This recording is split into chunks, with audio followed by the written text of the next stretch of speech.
Today we are going to go book shopping. So I'm going to take you very briefly because I didn't film that much because I was very embarrassed. And then we're going to do a haul video and I'm going to show you everything that I bought at Barnes & Noble. So let's get started.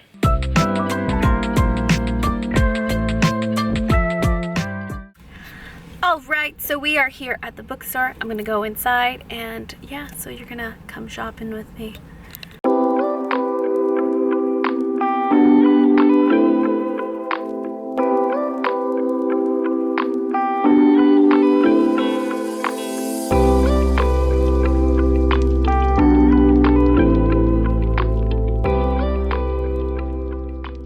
We have a haul!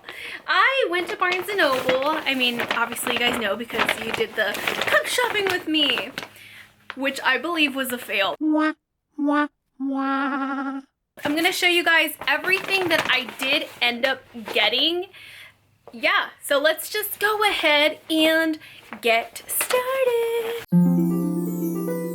So the first book that I got is one that I'm super excited for because it just seems like a very interesting concept, and that is Horrorstore by Grady Hendrix.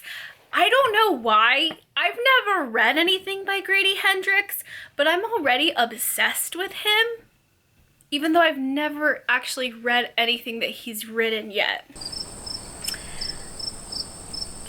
Is there something wrong with me? Probably, but am I still get Grady Hendrix books regardless? Yeah. And do I end up reading them? Not yet, but I will. This book looks really interesting, first of all, because it looks literally like an IKEA manual. And I mean, look, like, does that not look like an IKEA manual to you? And then if you flip it over, it's like creepy and disoriented. And then literally if you open it up, come on, like you can't tell me this is not supposed to be IKEA. So basically what this is, it's about a furniture store in Cleveland, Ohio. And this furniture store, every single day when the employees come in, the furniture is missing or it's broken. So they end up losing a lot of money in sales because something is going on. They end up paying workers or employees to stay overnight and basically find out what is going on at nighttime. And it turns out that, you know, it's haunted, I'm assuming, because it's called Horrorstore. And I just love this. Like, it's illustrated, which I think is so cute. It literally, like I said, looks like an IKEA manual, and like the photos are, it just seems like a very interesting concept. I know they say don't judge a book by its cover, but the next book is, what do you know? Another Grady Hendrix book. This is My Best Friend's Exorcism. This one, all I know is that it takes place in the 1980s, and I'm assuming her best friend's gonna have an exorcism, and that it's in the horror genre.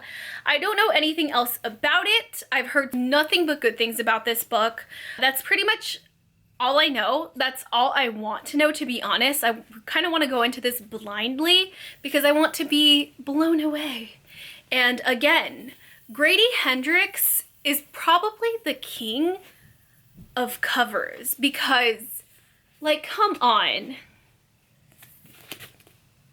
I think, come on, like, nobody does covers like Grady Hendrix, and that probably is the reason why I'm so drawn to him. It makes you want to read the inside because the outside is so pretty. And if the outside is so pretty, well then surely the inside must also be pretty. The next book that I got is We Sold Our Souls by, what do you know, Grady Hendrix. So this book, honestly, I loved the concept of it. Tenacious D and the Pick of Destiny, that's kind of what it reminded me of, because it's basically about this girl named Chris Pulaski. And every single morning she wakes up in hell. And in the 1990s, it turns out that, I think she was in a band or something like that. But basically, this guy ends up selling her soul to the devil. And like decades later, she has to go back and basically like save her soul. And it just seems like a really cool concept. I've been in the mood for horror, obviously, and you're gonna see by the rest of my books, well, most of these books, that they are very similar in like as far as like thriller and horror go. But I mean, come on, like this just gives me, like I said, Tenacious D and the Pick of Destiny vibes, and I absolutely freaking love that movie. So I can't wait. I can't wait. This looks like a fun time. Okay, so the next book that is in here that I took out off camera because I was going to read the synopsis, but then I decided I'm not going to. It's the Ashburn House of Hauntings. The Haunting of Ashburn House by Darcy Coates. Like I said, I am in a really weird mood where when it's like sunny and happy, I'm in the mood for like darker stuff. And then when it's like cozy and like dark, you know, like during spooky times, I guess I'm also in the mood for spooky stuff. I think I just get into those certain moods when I just want to read horror and like something that spooks me. And that is the case for this one. So this, I have no idea what it is about. Honestly, all I know is that it has to do with a haunting of Ashburn House. And that's all I know about it. And again, I want to go in blindly into this one too. So this one, I did look up a little bit of it, and all I saw was that they described it as like, do you remember those old commercials where the teens go running out of the house or something like that? And they're like, yeah, that's this book. And this one actually has ghosts in it. Like it is actual horror.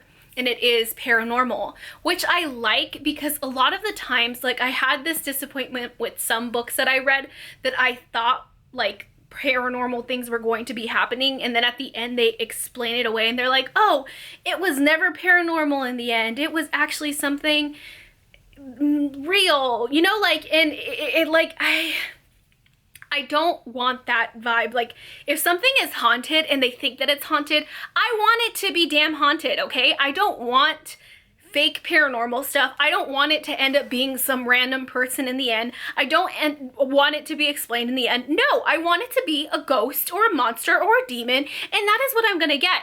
And that is what I was told that is in this book. Paranormal is actually paranormal, and it doesn't get explained as like something technical or scientific in the end, which is what I'm hoping for. I really want that, because every single time I've tried to read a book like that, they end up explaining it and then it's not paranormal. So I need something like that. You know what? I think I'm gonna do a reading vlog where I read all of Grady Hendrix books, because I think by now I have like 4 or 5. Yeah, off topic. Ugh, okay, does that ever happen to you? Like you just lose track of what you're saying? You know, your brain just kind of goes a million miles a minute, and then you just start thinking of other things and you just ramble on. Yeah, that's me. Hi. Are you like that too? We're friends now. Hi. But yeah, anyways, The Haunting of Ashburn House. All right, so dipping in here. The next book that we have is Magnolia Parks. This is one that I was not interested in at all until somebody explained it as Gossip Girl for adults. And then it's like Blair and Chuck vibes. And I was like, you know what? Count me in, because I was absolutely obsessed with Gossip Girl growing up, and Blair and Chuck were like my favorite pairing. Like I shipped them hard all the way through, and I am so glad. Spoiler alert, if you haven't watched the show, please cover your ears. I'm so glad that they ended up together, because I was so darn happy. Like that was like my favorite pairing. Anyways, this, I don't know anything about this book other than that. I don't know if it has fantasy elements to it. It might have fantasy elements to it. It says, how many loves do you get in a lifetime? And then this is the back, which is so cute. Like the back is like realistic photos, and then the front has just like the cover. It's very pretty. Like it's beautiful. But I never considered picking it up, because I don't know why I thought Magnolia Parks was like old ladies drinking tea. Huh? I don't know why I thought that that's what this book was. I don't even know where I got that from, but I thought Magnolia Parks, and I'm like, oh, it's a tea club for old ladies. I don't know where my brain like formed that, but it's not. Okay, so the next book that I got was The Nothing Man, and this is part of the buy one get one 50% off. And this is by Catherine Ryan Howard. She is the author, best-selling author of 56 Days. So this one is a thriller, and I believe it has to do kind of like Boogeyman vibes, or like the Boogeyman vibes. Is it Boogeyman or the Boogeyman? Point is, the Boogeyman vibes. This is basically about a girl who, when she was 12 years old, she was the only family member that survived this attack by this serial killer known as the Nothing Man. And pretty much the rest of her family ended up getting unalived by him. And now as an adult, she is obsessed with tracking down this killer and finding who he is. And so she ends up writing this book about him, this memoir about the Nothing Man, and who happens to read it? None other than the man who literally is the serial killer, the Nothing Man. He ends up reading her book and he's like, she is way too close to finding me. So he ends up trying to go back and unaliving her before she can get to him first. So this one, it looks so good. I heard it's very like the Boogeyman sort of vibes, except it's an actual like unaliving serial unaliver. Can we say serial killer on here? I'm just assuming we can. Excited about this one. So the next book that I got was Wrong Place, Wrong Time by Gillian McAllister, because honestly, everybody's talking about this book and it looks so good. So basically the concept is it's about this mother who's looking outside her window and she sees her 18-year-old son walking and he ends up killing a stranger. And her mother's just in shock because she just saw her son kill a stranger. And he ends up being taken into custody. And that night the mother falls asleep absolutely in despair until she wakes up and it's the day before the murder happens.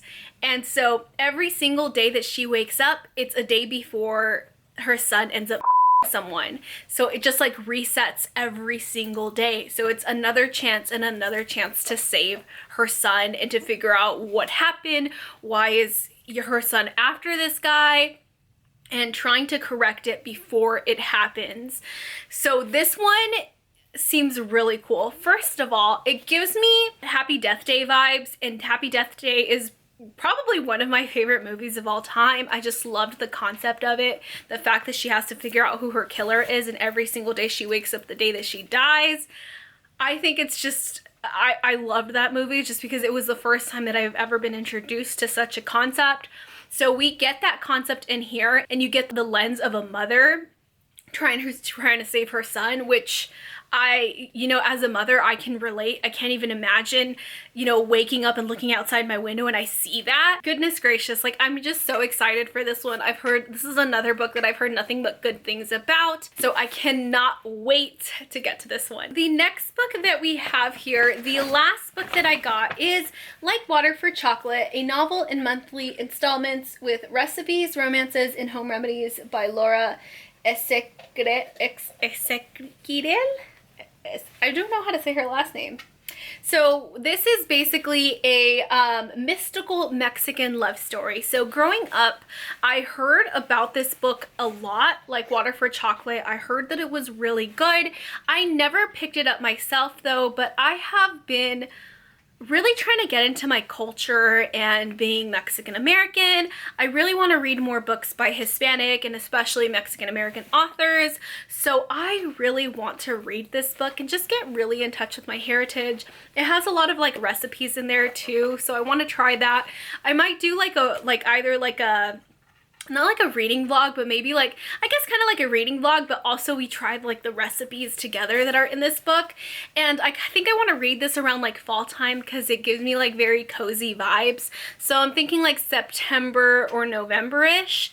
Around there I'll be reading this one, but just like, yeah, it gives me very cozy vibes and I can't wait to get to it. That's everything that's here. If you guys want to see a reading vlog or a review on any of these books, please let me know down in the comments below. And I think I will be doing a Grady Hendrix themed TBR and reading vlog. So that is it, you guys. Thank you so much for watching, and I will see you in the next video.